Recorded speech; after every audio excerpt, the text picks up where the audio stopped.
Duha patay sa pagpamusulsod sa usa ka subdivision sa lungsod sa Konsolasyon. Panagbingkil sa mga silingan mo'y hinungdan. Cybercrime operations sulod sa mga subdivisions ang gipalid-an karon. Posibleng kalambigitan sa cybersex o cyberpornography giimbestigar. Resmin nga financial assistance alang sa mga senior citizens sa dakbayan sa Sugbo ipanghatag na karong Sabado. Bagong pabahagi sa pagpablatter sa kapulisan nga gipatuman dito sa Kauluhan, ipatuman na usab dinhi sa Sugbo tungod sa nahitabo ni Bong Navarro o Dennis Cornejo. Di sa ulog karong adlaw ang ika-83 katuig na adlaw nga tawhan ni Archbishop Emeritus Ricardo Cardinal Vidal.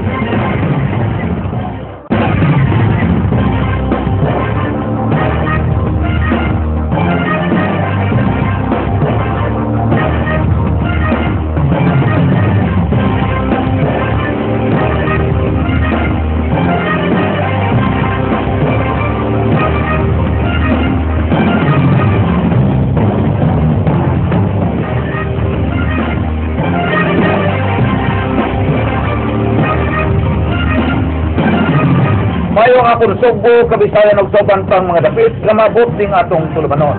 Ako si Frank Manilungsod. Ihatod namo ang mga nagunang informasyon. Ako si Georgia Herrera.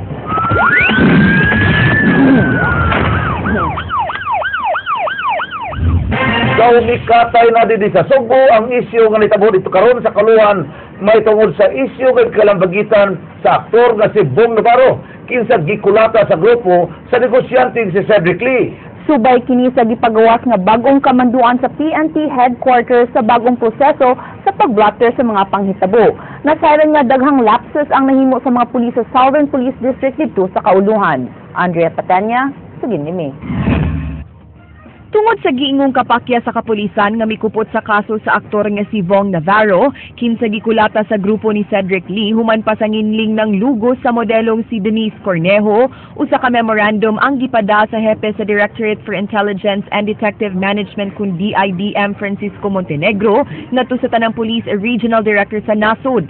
Gipahibaw ni ini nga di na mahimong mudawat og police blotter ang tanang staff offices sa mga police, regional, provincial ug district offices kay kinahanglan na kining idiretso sa police station nga ubos sa area of responsibility ang lugar nga nahitabuan sa krimen. Aron malikayan ang nahitabo sama kang Navarro, diin gidiretso kinigda sa grupo ni Lee sa Police Staff Office sa Southern Police District. Matod sa hepe sa Regional Investigation and Detective Management Division 7 Police Senior Superintendent Armando Radok nga dugay na kininilang gibuhat ug ang mga police stations gyud ang mulihok sa mga kasong kriminal ug diha na sila manginlabot kung maglakip na kining kasong administratiba batok sa ilang mga sakop. Dugang niini nga igura silang mutabang sa mga police stations nga maglisod sa pagkupot sa ilang mga kasong kriminal. Who will take first cognizance in the investigation of a crime incident. Basically, it is the territorial unit. Subay ni ini gihangop sa hepe sa Cebu City Intelligence Branch ang maong mando kay gawas nga mas hapsay na karon ang pagkupot sa mga kaso, malikayan nga dunay bias tungod sa mga koneksyon sa pipila ka mga tao sa dagkong opisyales sa kapulisan. Iwas nga pagduda and then the trust and confidence sa tao at least babalik lang diri sa PNP. Gipay magnuan sab ang kapulisan pinaagi sa maong memorandum nga gipada sa tanang Police Regional Office sa Nasod kabahin sa PNP Operational Procedures nga naglangkob sa insaktong proseso sa pagdawat og usa ka reklamo ug sa pagsimo og usa ka police blotter. Matud pa kung mabantayan gani nga samdan o naangulang usa ka biktima o suspect nga gipresentar, responsibilidad sa mga pulis nga ipaubos dayon kini sa medical legal nga examination. Kay numduman nga girelibuhan na ang upat ka pulis nga midawat sa reklamo ni Cedric Lee kay wa nila dada sa tambalanan ang gikulata nga si Navarro.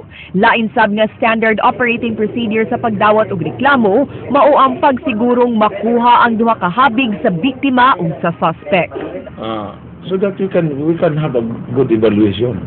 What really transpired sa ginahitabo. Andrea Patenya, News 5. Ilisa na isip City Director sa Kapulisan sa Dakbayan sa Lapu-Lapu, si Police Senior Superintendent Ray Lyndon Lawas, human mapupos ang iyang duha ka tuig nga term of duty. Bisan og natagbaw ang mayor sa maong dakbayan sa nahimo ni Lawas, alang silang peace and order sa Lapu-Lapu, wa siya mahimo kay mauman kini ang pulisiya sa PNP. Marinsabang, Suginlimi.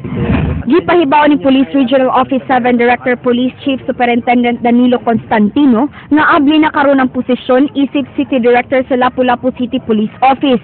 Kini human napupos karong buwan na ang termino sa kasamtangang hepe sa Lapu-Lapu City nga si Police Senior Superintendent Ray Lyndon Lawas. To give others the chance to become provincial directors or city directors, nililimit lang sa 2 years yung tenure ng isang commander. Mato ni Constantino, duha na ka mga police officials ang ni-apply sa posisyon pagka Lapu-Lapu City Director. Sila mao si Police Senior Superintendent Armando Radok, hepe sa Regional Investigation and Detective Management Division 7, ug si Police Senior Superintendent Erson Digal, ang hepe sa Regional Operations and Plans Division. Gingong kuwang pa og usa ka aplikante kay tulo ka mga nganang ilang kinahanglang irekomendar ngadto sa PNP National Headquarters. Apan gipahibaw ni Constantino nga sa dili pa makatudlo og laing City Director sa Lapu-Lapu, posibleng ma-extend pa ang termino ni Lawas, hilabi na nga mihangyo si Mayor Paz Radaza nga dili na lang unta kini ilisan. Bisan si Constantino natagbaw sa performance ni Lawas tungod sa iyang mga daghang nahimo alang sa dakbayan sa Lapu-Lapu. Apan matod sa mga aplikante, aduna sab sila'y katakos na makaduma og tarong sa Lapu-Lapu sama sa performance nga gipakita ni Lawas. I do believe I have that capability. If given a chance and opportunity. Madin Sabang, News 5. Duha ka kinabuhi ang nakalasukan misangkot sa pagpamusil ang away sa mga silingan tod sa usa ka subdivision kagahapon. Karas sa sakinan, mo'y gitumbok na sinugdanan sa away sa duha ka habig. Ryan Sorote, Suginlimi. Nagbanaw ang dugot sa gihagbaan sa mahigalang Joselito Batucan ug Bruce Gomez. Human sila pamusila sa ilang silingan sa gipuyan nilang subdivision sa Barangay Pitugo, lungsod sa Konsolasyon. Dead on the spot ang mga biktima nga nakiagom og daghang samad pinusilan sa nagkadaing party silang lawas. Wa pa nga ni sa kapulisan ang gunman nga usa ka negosyante kay nagpadayon pa ang manhunt operation batok niini. 16 ka makabhang sa kalibre 45 nga pistola ang nakuha sa crime scene. Nasayran nga nagkalali sa Batucan ug ang gunman human kining reklamo nga nagaras ang iyang sakinan nga gilabay og bato sa usa sa mga anak ni Batucan niadtong Martes. Og kagahapon, subling nagkalalis ang duha ka mga habig human sunga sa mga biktimang gunman sa iyang panimay. Gingong naghinagitay og pagpinsili ang duha ka habig sa wa pa ang pagpamusil. Nakakita siguro ng armas itong biktima. Sabi nga, iyan mandang ang gusto nimo. So, maski kami, mayroon din kami, pero danaw, iyan man ang gusto nimo. Dihang mitalikod ang mga biktima aron pagkuha og armas, dinina namusil ang gunman gikan sa iyang tugkaran.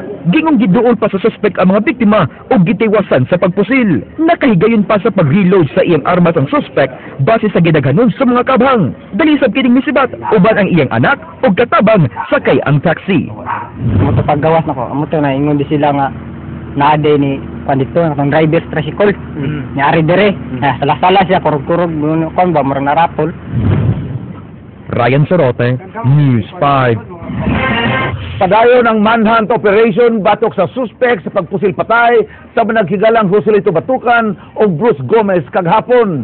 Bisan og wala butugan ng kapulisan kung si kinsa ang namusil, nakatap karon sa social networking site nga Facebook ang hulagway sa suspect nga giilang si Fel Maribali nga usa ka negosyante.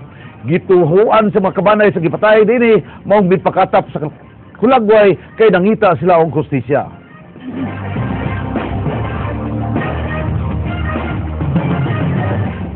Mamuhatay og peke nga lisensya na diskubrihan sa kapulisan. Usa sa mga tigbuhat na sikop ug himong testigo batok sa tag-iya sa iyang gitrabahuan. Andrea Patenya, Suginlimi.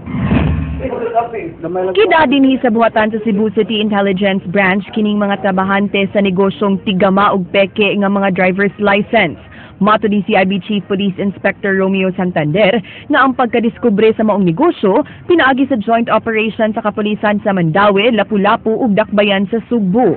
Nagsugod kini dihang adunay na aksidenteng langyaw sa Lapu-Lapu ni atong Pebrero 3 nga nasayrang peke ang driver's license ni ini. Ito man niya gikuha sa Mandaue. Ito niya nakuha sa Mandaue. And then, nakakuha information according sa Mandaue. Kuha information nga dili ang sources doon.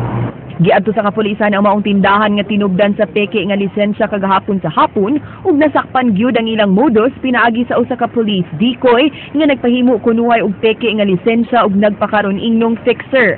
Nakumpiska kining mga camera, memory cards, card reader, computer monitor, CPU hard disk, laminating films ug machine. Wa madakpi ang tagiyan ni ini nga nailhang si Penny Busara. Ang 22 anyos nga trabahante nga si Jasper Lauron maoy magsilbing testigo ug mutabang sa pagpangita ug pagkiha ni Busara ug kasong falsification of public documents. Mato ni Lauron nga rush ID gyud ang ilang kasagarang iprinta ug didto ra siya nakasuway og printa og peking lisensya dihang miduol ang police decoy kaniya. ID picture mo. ID picture? Oh.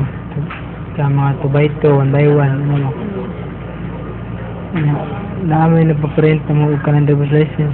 First time daw sila naka-print of license. I don't naman kung first time, kay based sa account sa mga katong nakuha ng information. Sige man di auto. Gipahibaw sa ni Santander nga daghan pa silang gi-monitor nga mga tindahan sa maong lugar nga adunay susamang illegal nga negosyo. Pahimangno sab niya sa publiko nga muagi na lang gyud sa insaktong proseso kung mulukat og lisensya gikan sa LTO kay apil sila sa mapa sa kaanog kaso kung masayrang peke ang ilang driver's license.